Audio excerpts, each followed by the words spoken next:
నమస్తే, నేను మీ ఈశ్వర్. ఈ6 న్యూస్ కి స్వాగతం. వార్తల్లోని ముఖ్యాంశాలు. మేడ్చల్ జిల్లా బోడుపల్ మున్సిపాలిటీ కార్పొరేషన్ పరిధిలోని రాజీవ్ నగర్ ఫేసు 2, 3వ డివిజన్లలో గత 3 నెలలుగా కాలనీ ప్రజలు రోడ్డు గురించి సంబంధిత అధికారులకు వినతి పత్రాలు ఇస్తూ వస్తున్న ఫలితం లేకుండా పోతుంది. అయితే కాలనీ నివాస ప్రాంతంలో కాలనీకి ఆనుకొని CIMAP సరిహద్దులు కలిగి ఉన్నాయి. అందుచేత కాలనీ వాసులు గత 15 సంవత్సరాల నుండి దారి లేక కాలనీలోకి పోవాలంటే చుట్టూరా తిరిగి పోవాల్సిన పరిస్థితి ఏర్పడింది.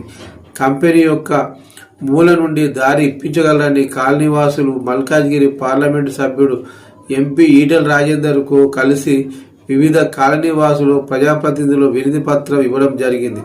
అయితే అక్కడ కొందరు వ్యక్తులు బేస్మెంట్ను కట్టినారు. దానిని ప్రజాప్రతినిధులు పర్యవేక్షించిన వారిలో బోడుపల్ BJP పార్టీ అధ్యక్షులు తలారి రవి, సీనియర్ నాయకులు గోనె శ్రీనివాస్, 13వ వార్డు ఇన్ఛార్జి కరుణాకర్, సదానందచారి, రమేష్, మాల్యము బద్రి, నాగరాజు, శివకృష్ణ, మహిళలు తదితరులు పాల్గొన్నారు.